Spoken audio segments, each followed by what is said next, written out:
What an offseason for the Boston Celtics. First, Danny Ainge steps down as president of basketball operations. As part of that, Brad Stevens goes from coach to president of basketball operations, and now Brad Stevens has made his first move as a general manager of this franchise. Nothing like a Woj bomb early on a Friday. Brad Stevens has traded away Kemba Walker, a 2021 first-round pick, which is currently slated as 16th overall, and a 2025 second-round pick to the Oklahoma City Thunder for a familiar face in Al Horford, backup center Moses Brown, and a 2023 second-round pick. We knew this was going to happen eventually. We've talked about a possible Kemba Walker trade here at Chat Sports. It was just a matter of when and who were the Celtics going to get back for Kemba Walker.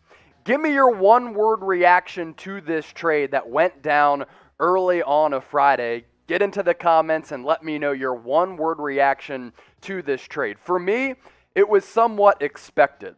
Kemba Walker's salary is very, very prohibitive for the Boston Celtics if they try to build around Jaylen Brown and Jason Tatum. He's on the books for the next 2 years at around $36 and $37 million.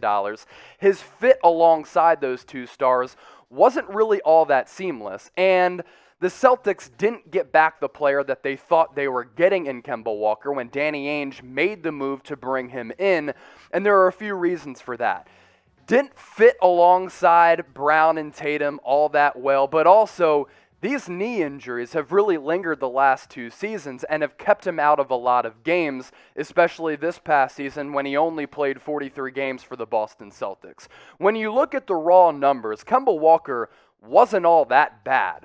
19 plus points per game, 4 rebounds, nearly 5 assists. He shot 36% even from distance.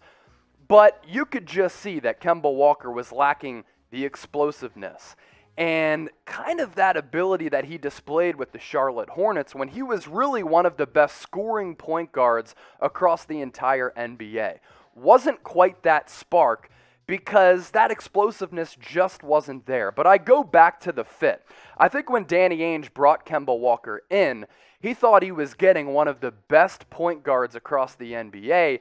That just wasn't the case because of injuries, but also because of fit. Kemba Walker is a guy who needs the ball in his hands, but when you pair him alongside Jason Tatum as well as Jaylen Brown, the fit just didn't make sense, and there was some confusion as to who was going to be the go-to guy down the stretch. As part of this deal, though, the Celtics are going to get back a familiar face, as I mentioned, in Al Horford. And going into the NBA trade deadline, we said here on Chat Sports, the Celtics were bereft of a big man. They needed a center, and they get one back in Al Horford. His contract, no doubt, is high. Next 2 seasons, he's on the books for a base salary around $26, $27 million. That's around $9 million, $10 million less than Kemba Walker. He certainly fills a need. And Al Horford, when he signed that monster contract with the Philadelphia 76ers 2 years ago, didn't have a good season. He was pretty solid for the Oklahoma City Thunder. You can't expect Al Horford to be the guy who he was with the Boston Celtics several seasons ago when he was a really, really solid center, especially defensively, and a guy who could stretch the floor and knock down some three-pointers. But he does certainly fill a need for the Celtics where he could either start for you, he could come off the bench. He's an excellent leader and a really, really good two-way player. Not the only front court player the Celtics are getting back in this deal. Celtics fans probably remember Moses Brown because back in March, he pulled down 19 rebounds in a game against the Celtics. Former McDonald's All-American, went to UCLA, was undrafted in the 2018 NBA draft. He's kind of popped around a little bit, but this past year he was pretty solid. 8.5 points per game, almost 9 rebounds, more than a block per. He shot almost 55% from the floor. I actually think this is a pretty solid deal for Brad Stevens to bring back Al Horford. They know what to expect from him, but also Moses Brown, who could be a backup in addition to Robert Williams on this team as well. Make sure you're subscribed to Chat Sports if you go to youtube.com/chatsportstv or hit that big red subscribe button.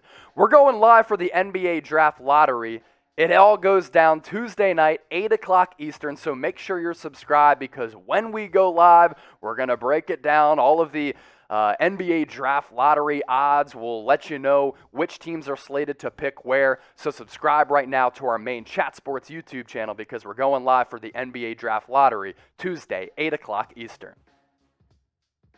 The headliners in this deal, in addition to the draft picks, Kemba Walker. He's going to the Oklahoma City Thunder. Not sure what that means for his future. Could the Oklahoma City Thunder work on another deal to try to send him elsewhere to a contender? Because clearly the Thunder are rebuilding. They have a bevy of picks. Sam Presti has just been wheeling and dealing. This is a young team that is rebuilding right now. That's why they got rid of Al Horford. And basically with Horford this past year, they told him in the back half of the season, just go home. We're clearly tanking. We want to play some of our younger players. We want to get good draft positioning. Stay home. Thank you for being a good leader, but we don't need you. Moses Brown, on the other hand, was one of those young players who the Thunder really wanted to find out more about. And they saw that in 43 games, he can slide in as a pretty legitimate backup center. This is a high-energy guy who's a rim-running big, obviously has the pedigree with him being a former McDonald's All-American. Now the Celtics have two really athletic centers with Robert Williams and Moses Brown, two guys who can block shots, two guys who are extremely active, and they are going to be tutored. They are going to be taught by Al Horford, who is a consistent winner. He is a former All-Star. He's been getting it done for a long time in the NBA.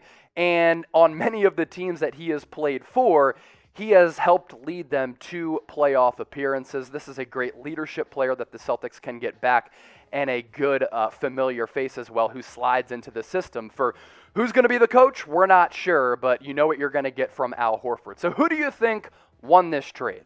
Get into the comments, get your votes in. If you're new to us here at Chat Sports, we're a very interactive YouTube channel. We allow you to voice your opinions as well. Type T if you think the Thunder won this trade. Type C if you think the Boston Celtics won this trade. Get into the comments and get your votes in. For me, at the end of the day, I think the Celtics won this trade.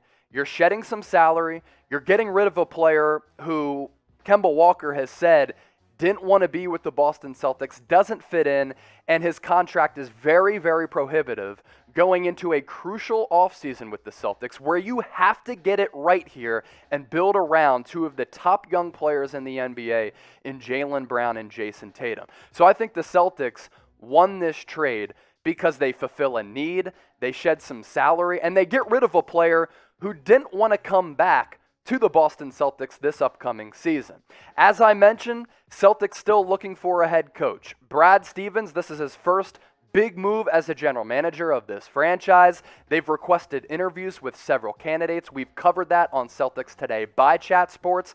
Two of the headliners who they have requested interviews with and are expected to interview: Chauncey Billups, he's currently an assistant coach with the Los Angeles Clippers under Ty Lue; Carol Lawson, a former assistant coach with the Boston Celtics who Brad Stevens brought in. She is currently the women's coach at Duke. And now that Rick Carlisle and the Dallas Mavericks have parted ways, could Carlisle be in the mix for this gig? It is extremely desirable when you have Tatum and Brown to build around, and now Al Horford who comes in and you get that veteran presence. Here on the show today, we've talked about all of these draft assets for the Oklahoma City Thunder. My gosh, I mean, Sam Presti, general manager of this franchise, he's obviously stationed in the Midwest. He's been wheeling and dealing in the Midwest like an old country western gunslinger. Check out all of the picks that the Thunder have over the next few years. 15 first-round picks over the next 5 years, and 3 picks in the 2021 NBA draft. Obviously, we don't know how the NBA draft lottery is going to shake up, but this is where the Thunder's picks stand right now. 3 picks in 2021, 2 first-round picks in 2022, 4 first-round picks in 2023, 3 first-round picks in 2024, and 3 more first-round picks in 2025. Are you kidding me? If you're a Thunder fan right now, yes, the modern-day current status of the Thunder is somewhat bleak, but the future looks somewhat bright because you have a bunch of draft capital and you're just hoping and expecting that the Thunder are going to be able to get some of these picks right, or maybe use them in trades to continue to build this organization and maybe get back to the glory days of getting another Kevin Durant, another James Harden, as well as another Russell Westbrook. Interesting times in OKC, fascinating times in the NBA right now. Offseason already in full-fledged underway, even though the NBA playoffs going on right now. It's crazy, and we're going to continue to cover it here at Chat Sports. So make sure you're subscribed, because any news that does break across the entire association, we have you covered here at Chat Sports. We're bringing you the latest news and rumors, but when a move like this goes down, we have you covered all across the NBA. So for those of you who are new here and haven't subscribed to us at Chat Sports, we're getting closer and closer to 250,000 subscribers. We're going live for the NBA Draft Lottery on Tuesday. We bring you the latest news and rumors as well as breaking news. Something like this happens, we put out a video right away. So go to youtube.com/chatsportstv or hit that red subscribe button. For Celtics fans out there, we do have a Celtics channel where we're covering the latest around the Boston Celtics. Go to youtube.com/CelticsTV. Let this be your offseason hub for everything going down with this franchise. It is a pivotal offseason, and we're going to be covering it on Celtics Today as we get closer and closer to 6,000 subscribers.